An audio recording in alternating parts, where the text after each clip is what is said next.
Ma contribution se penche sur une spécifique des systèmes de symboles religieux et culturels de l'Orient ancien qui représente en tant que processus de communication humain la réalité dans sa totalité qui inclut aussi bien les dieux que les humains. Et je me concentre dans un contrepoint à Fabian Fitzmann, je me concentre premièrement au point de vue géographique et chronologique sur l'État d'Israël ancien. Je me concentre deuxièmement du point de vue de la sociologie des religions à la religion officielle, que l'on peut distinguer des formes locales et familières. Finalement, comme le colloque s'intéresse aux représentations des dieux et des hommes, cela implique pour le culte officiel qu'il faut aborder concrètement la question des représentations de Yahvé. Il ne s'agit pas seulement d'images divines dans un sens large, c'est-à-dire de langage et métaphores verbales, mais plutôt d'images de Yahvé dans un sens restreint, c'est-à-dire de représentation matérielle de Yahvé. Dans cet horizon, la question figure entre l'existence indéniable d'images cultuelles en Palestine durant l'âge de fer et la question d'une image de Yahvé au temple de Jérusalem qui est encore beaucoup plus difficile à résoudre. Dans ce qui suit, j'aimerais donc soulever la question des images de Yahvé dans le culte israélite en m'appuyant sur toutes les catégories de sources. Lorsque l'existence de telles images aurait été établie, elles feront l'objet d'un examen pour déterminer par un portrait approximatif quelle était leur fonction.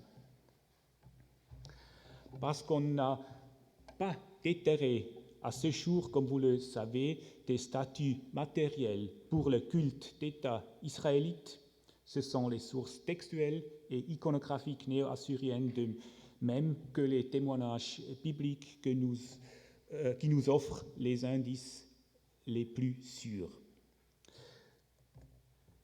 Les inscriptions royales néo-assyriennes de la seconde moitié du 8e siècle relatent plusieurs fois pour le sud du Levant la déportation des dieux, c'est-à-dire d'images cultuelles, notamment en province de Gaza, Ashkelon et Ashdod, donc dans le voisinage immédiat d'Israël. Mais l'inscription la plus détaillée de Sargon II mentionne également de façon explicite une telle déportation de Samarie. The inhabitants of Samarina, 27,280 people, together with their chariots and the gods in whom they trusted. Ça, c'est le point décisif. And the gods in whom they trusted, as spoil I counted.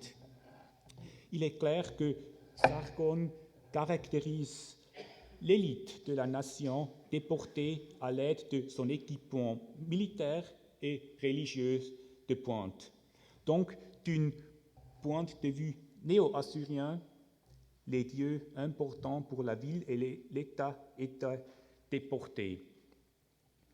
Par contre, le texte n'indique pas quel genre d'images furent déportées. Des symboles aniconiques, des images thériomorphes ou anthropomorphes.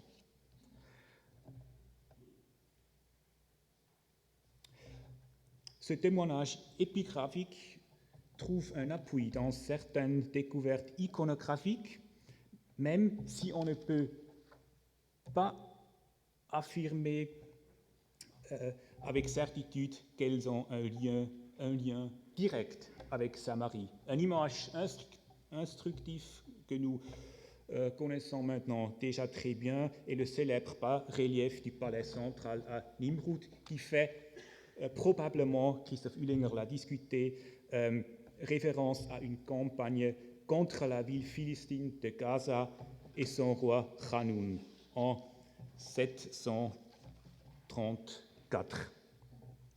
Des scènes comparables en ce qui concerne les représentations divines anthropomorphes, mais également les déportations des dieux sont aussi connues pour Ashkelon et pour d'autres villes. Il y a ici quelques exemples dont on ne connaît pas les yeux en tout cas. Ce sont seulement des illustrations pour le spectre iconographique. Finalement, je veux seulement indiquer à une autre scène fragmentaire qui notamment Christoph Uehlinger aussi a traité en plus de détails. En haut, vous voyez la reconstruction et en bas, l'original assez fragmentaire.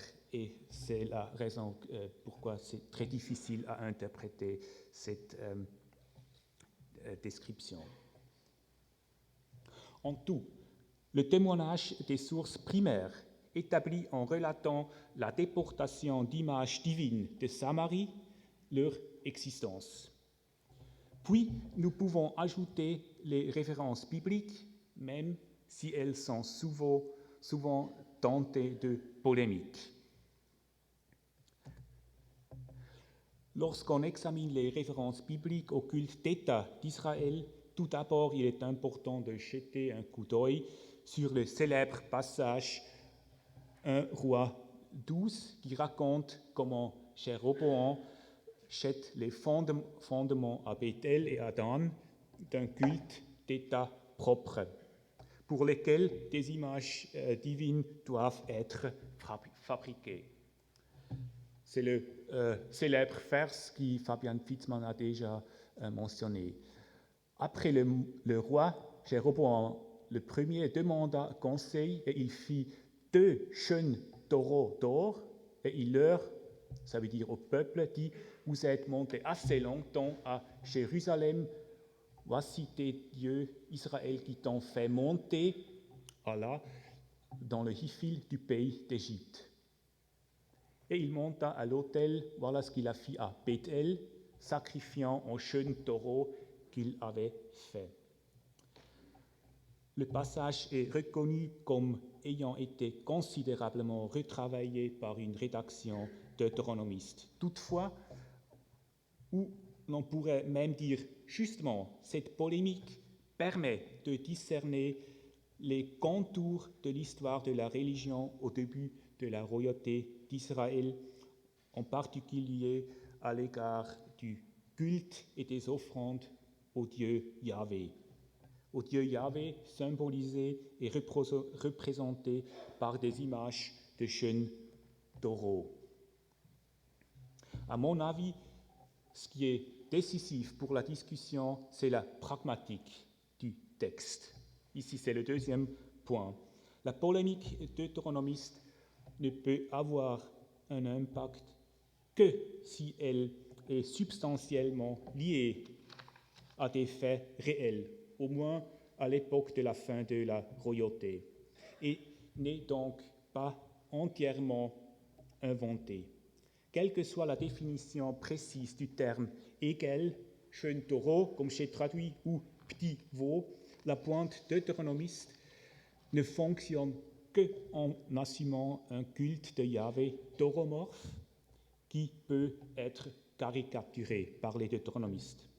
Par conséquent, nous pouvons déduire qu'au début de la royauté en Israël, avant ou pendant le règne des Omrides, un culte officiel d'État avec des offrandes a été établi pour le Dieu principal, Yahvé, qui se distinguait de l'Égypte, mais non de Jérusalem, dans un point de vue de l'histoire de la religion.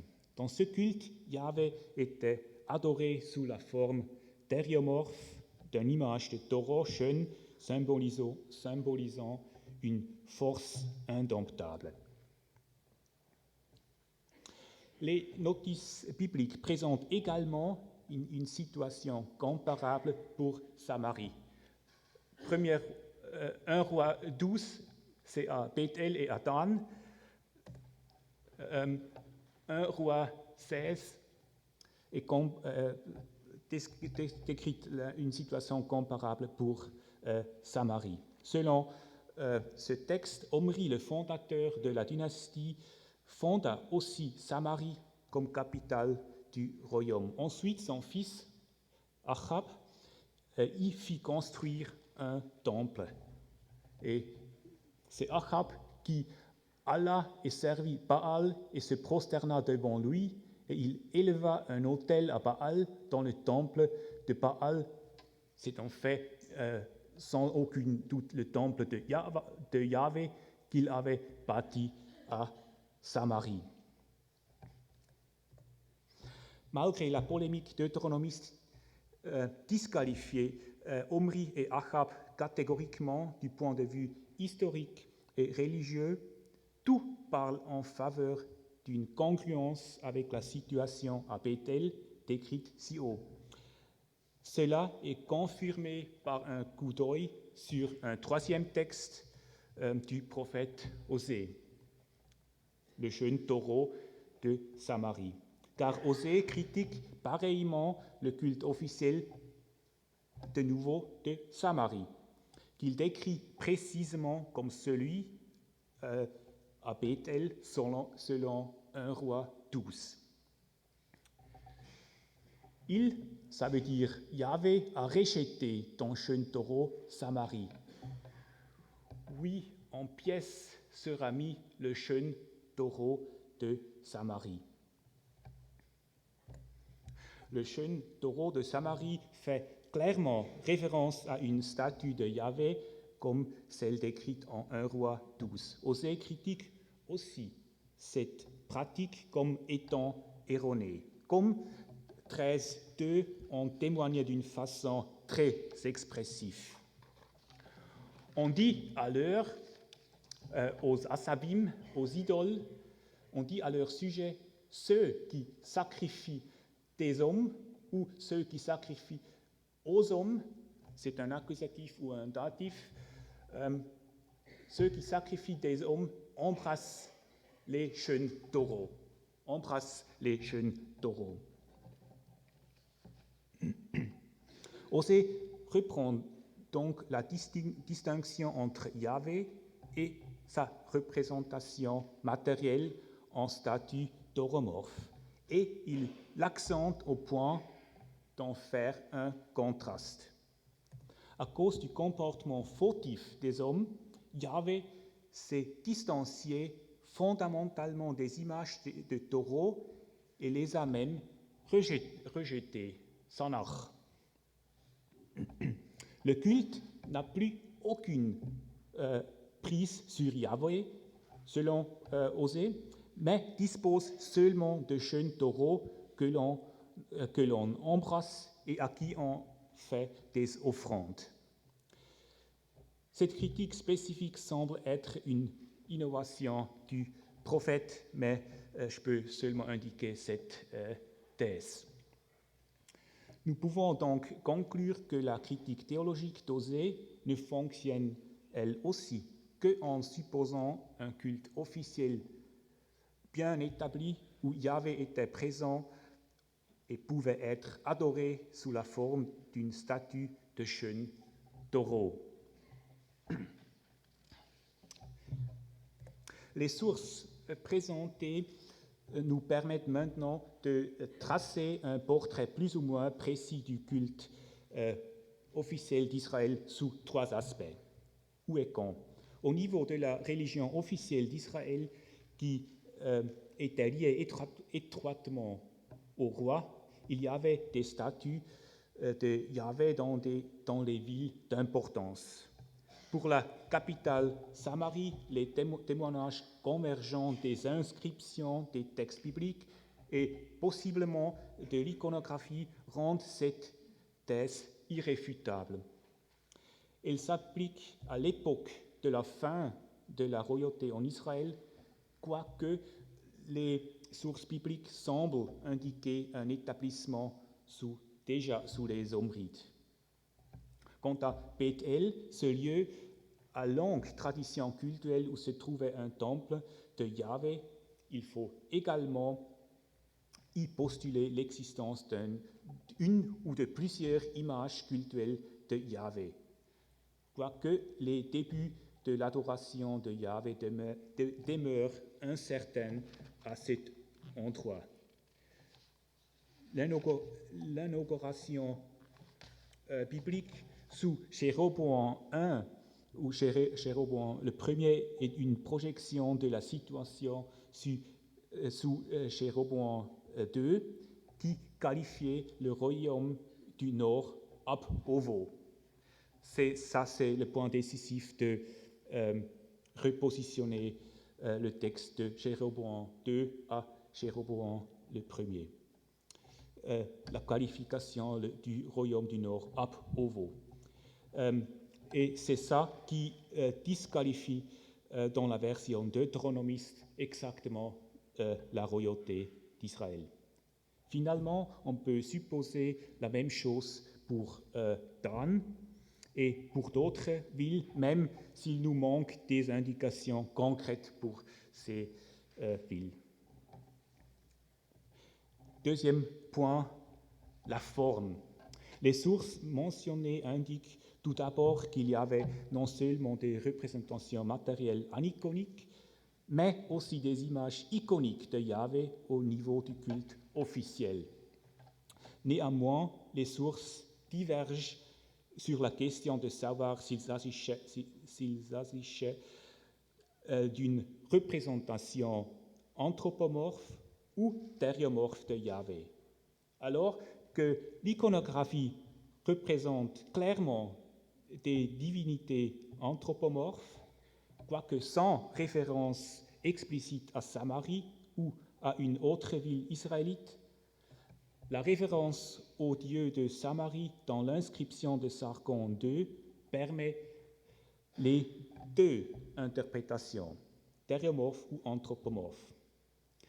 De leur côté, les textes bibliques mentionnent l'usage de statues de taureaux dans le culte officiel de Yahvé, ce qui s'intègre bien au point de vue de l'histoire des religions dans l'horizon élargi des représentations de taureaux de l'âge de bronze final et du début de l'âge de fer.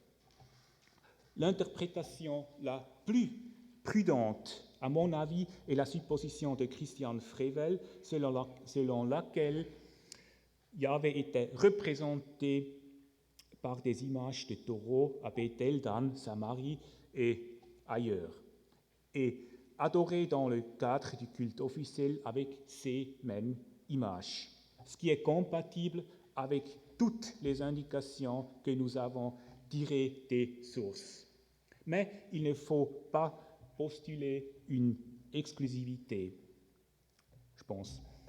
La supposition secondaire, selon laquelle il y avait également des statues anthropomorphes de Yahvé à Samarie et possiblement en d'autres temples, est également plausible. Il est évident, remarquable, que les textes bibliques passent sous silence l'existence de telles statues quand on considère le potentiel polémique qu'elles renferment. Cependant, à mon avis, il est tout à fait probable qu'il y avait une complémentarité de représentations aniconiques, thériomorphes et anthropomorphes. Et on peut ajouter cosmomorphes et sociomorphes, etc. À cet égard, il faut aussi mentionner les nombreux anthropomorphismes dans le langage employé au sujet de Yahvé. Ainsi, l'étiologie du culte de Bethel en Genèse 28 explique l'édification d'une stèle aniconique, je dirais, une stèle aniconique qui sert d'alternative à l'image de taureau mentionnée en 1 Roi 12. Les indices bibliques et l'iconographie nous permettent de supposer quelque chose de semblable pour les représentations tauromorphes et anthropomorphes de Yahvé dans le culte officiel à Samarie, même si cela ne peut être démontré directement.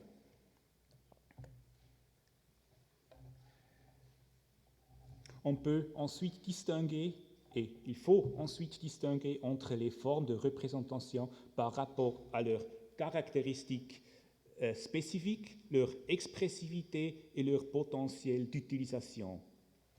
Cela permet aussi de mieux les situer en point de vue de la sociologie et la géographie religieuse.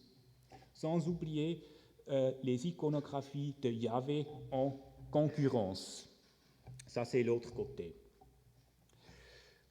Troisième et dernier point de l'interprétation, fonction et signification.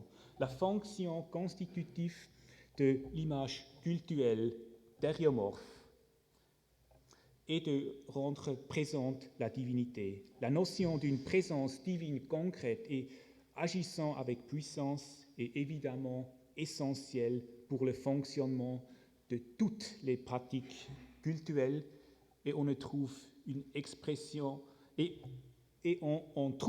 expression dans l'appel cultuel « Voici tes dieux Israël ». La seule autre tâche de l'image cultuelle dont les textes bibliques donnent un écho, déformé par la polémique, est de recevoir des offrandes. 1 Roi 12 et Osée 13.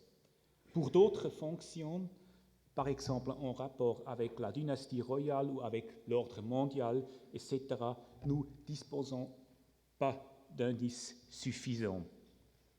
Les images cultuelles thériomorphes, en contraste avec les représentations aniconiques, mais d'une façon analogue aux représentations anthropomorphes, mettent l'emphase sur les qualités et les compétences importantes et caractéristiques de la divinité. Celle-ci est donc représentée d'une façon aspective. La réalité divine est concrétisée d'une manière spécifique. À cet égard, il faut approfondir la sémantique du taureau et son lien avec la thématique de l'Exode.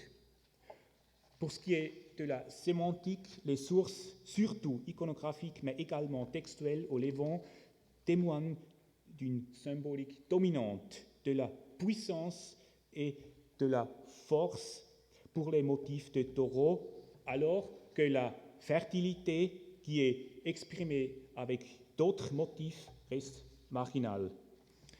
Ces sculptures ont typiquement des épaules prononcées, comme le montre le célèbre exemplaire du bullseye. Cela exprime la puissance et la force déjà mentionnées, comme le contexte iconographique le montre clairement, spécialement selon les études les plus détaillées. Finalement, cette symbolique a des affinités avec d'autres conceptions dans l'histoire des traditions et de la théologie.